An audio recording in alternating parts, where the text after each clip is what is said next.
it's bad, but it's really bad if I can't handle it. How does someone get away with trying to ruin Itsumi's uniform like that? Nonetheless, she handled the crowd situation with exceptional grace.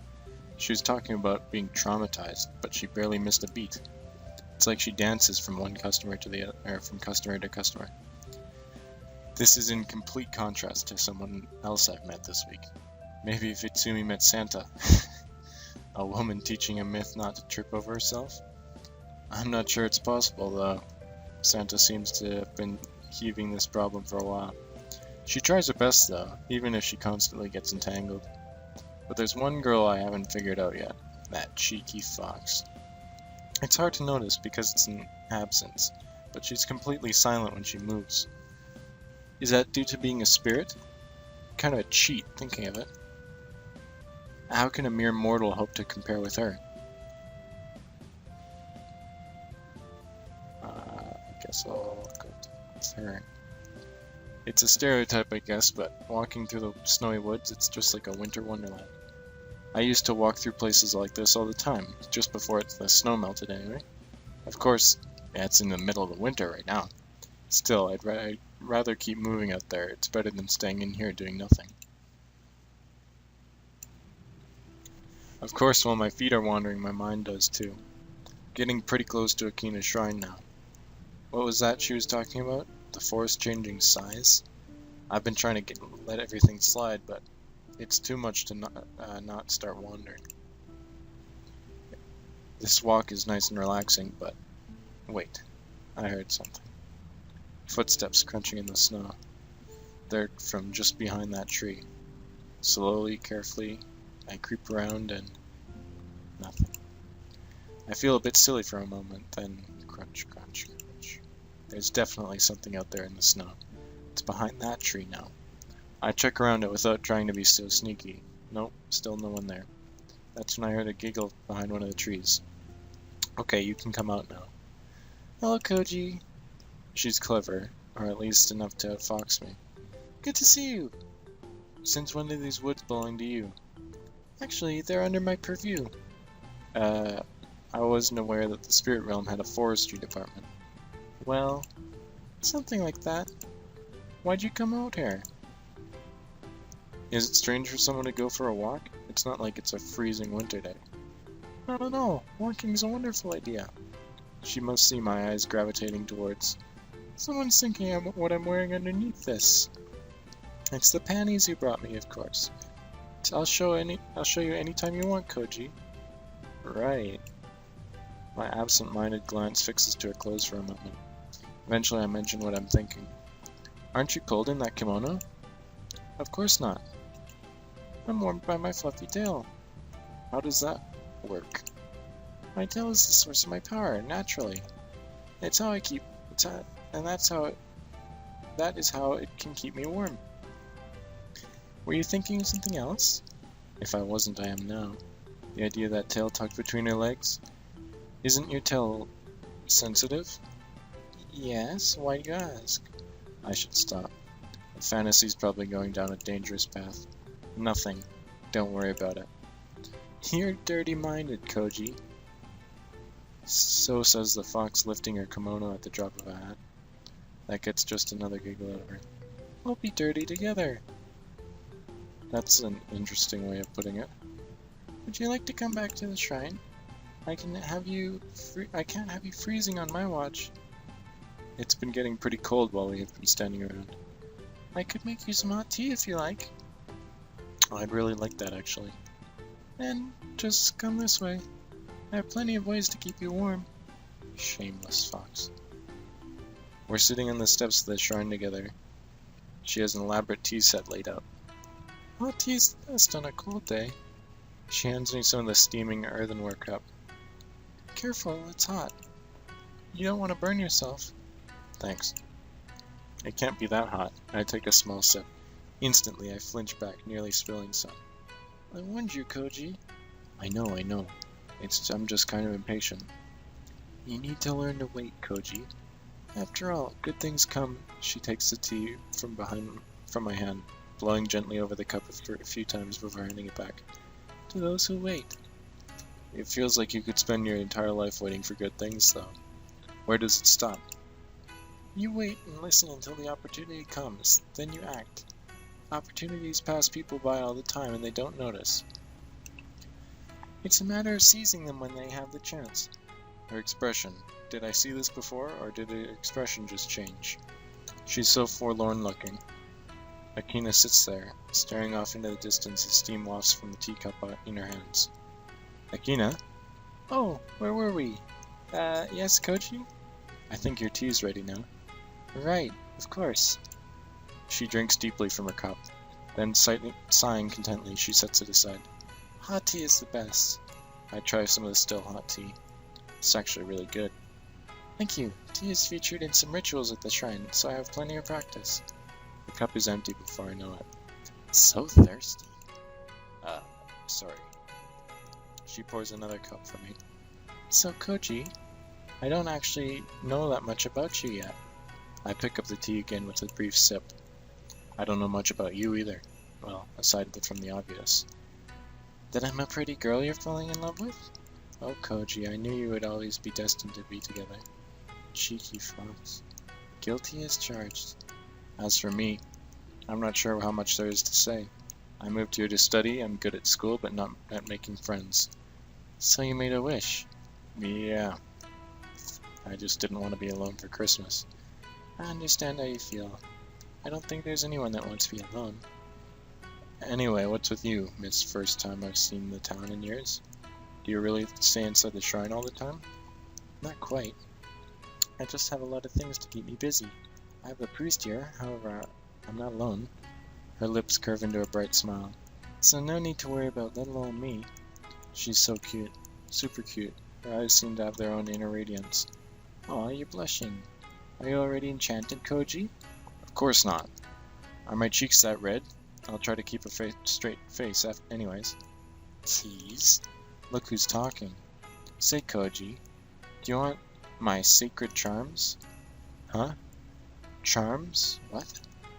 For good luck, of course. We sell a few charms as well. I guess you have pretty good luck. Sure. Well then, considering you asked so nicely, why are her hands going into her kimono? Ho! With a roll of her shoulders, her impressive bust is exposed. Mostly in between her fingers, I see. Here you go, Koji. There's a charm pressed against the peak of each breast. I've even added extra fortune to these charms just for you. Quick aside. When I was in Japan and I went to the shrines, there wasn't any none of this going on, but I did see some very supreme swastika charms. I didn't get any though. There's just one catch though, which is, you have to come and take them. You cheeky fox. She's playing games with me, but given that I could wind up grabbing something else, I don't think I mind. Someone's thinking of something other than good fortune. You're so dirty, Koji. You can say that. You say that like anyone but a saint could resist. So you admit it? Tsk. Just you wait. I'll get your charms yet. My hands move slowly and deliberately closer. Her eyes seem to sparkle even more as she watches my movements. Then suddenly I pounce to grab.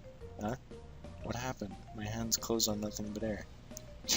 You gotta be faster than that. Hurry up and seize the opportunity before it passes. My hand shoots out again.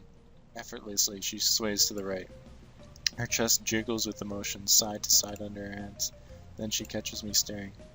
Did you forget about your lucky charms already? Huh? No! I'll get you. Try as I might, my hands whiff on nothing again and again. It's like she's moving impossibly fast.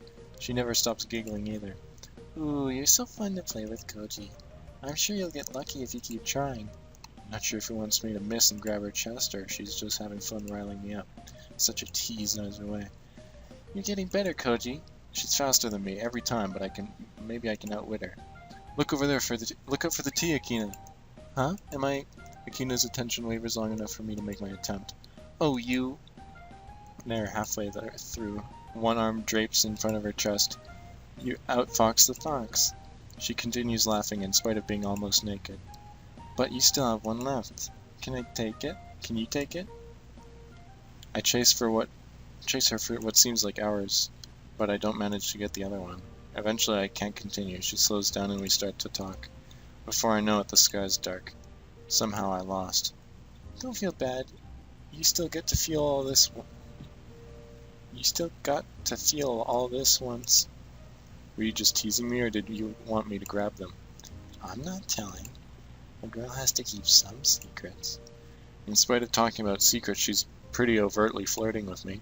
She's still pretty cute, though. Let's go on another date, Koji. I enjoy our time together.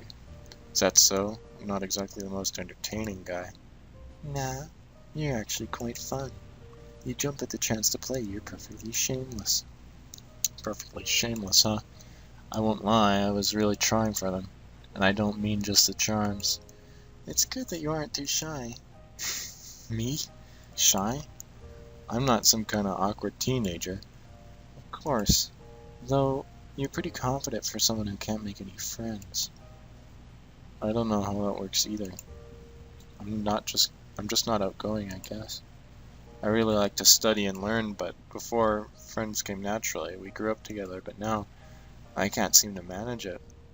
Maybe I'm just not trying enough. I don't think you should worry about it. You should focus on what's in front of you now.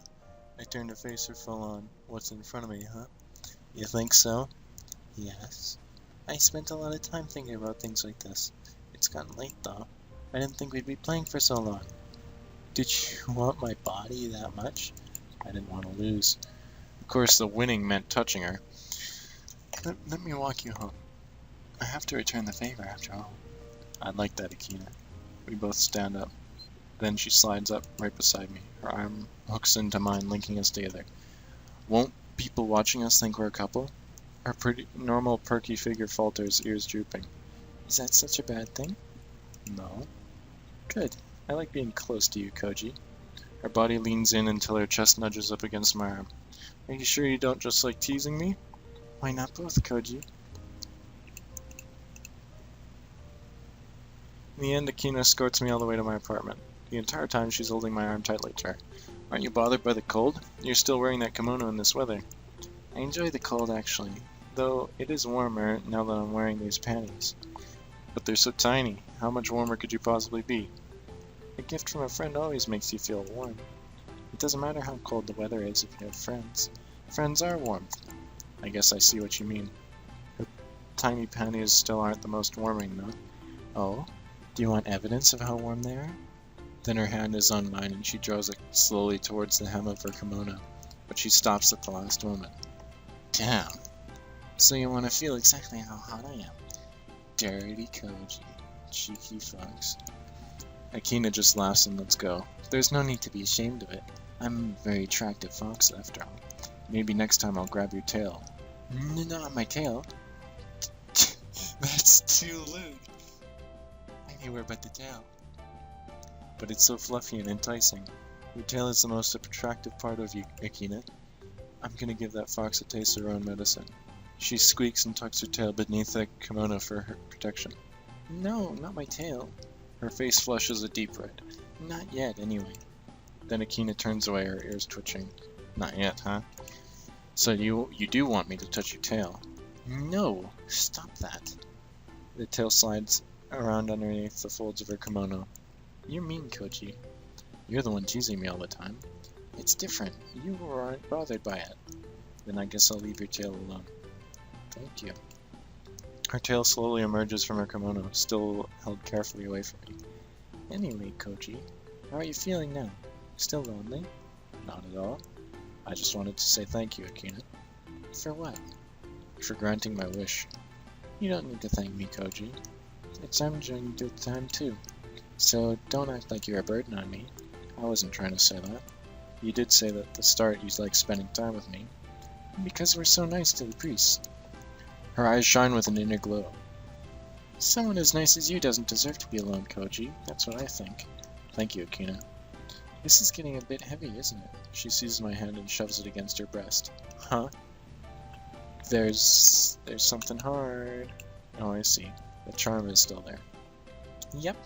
Want to grab it? Maybe another time. If she makes me play that game again, I'll die from exhaustion. No, I'll just pass this time. Suit yourself. But you only get half the fortune you could have. Do you want to be really lucky? With all that stress on the last word, I wonder what she really means. You are such a dirty fox.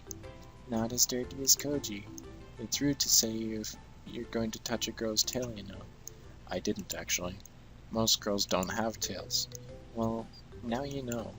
Her luminous eyes peer out the window for a moment. Oh, it's late already. I better get back to the shrine. I can't wait to see you again, Koji. Yeah, I'd like that too. See you later. Bye, Kina. With that, she steps out of my home. It's only been a short while, but do I have feelings for her already? No. Man, slut over here. So, if there's one thing I've learned from my encounter with Akina, I'm at a severe disadvantage when I come to playing perverted games with supernatural beings. But how could I missed that. But how could I even the odds? She didn't fall for my trick twice, so how does one win the charm game? I'm glad I have someone more straightforward with me. Though she's almost too much. Itsumi is so blunt with her words they can leave dents. Her favorite word in middle school was no. Not even no thank you or thanks for the offer, but I'm busy. She skipped beating around the bush and went straight for the topic at hand. I get the feeling that there are bulls more subtle than her. On the other hand, there's people like Santa, or Person. I can't imagine such innocence as anything but unique. It leaves her helpless sometimes. But how does she manage to get stuck on those Christmas lights anyways? Then again, I don't know how a teleport even works in the first place, let alone how to botch it. Oh well. If she's supernatural, she might have some kind of weakness. But what kind of being is she? A demon? A fairy? A ghost? Maybe I should go research that today. No, I don't have time for that, sadly. There's people waiting on me after all.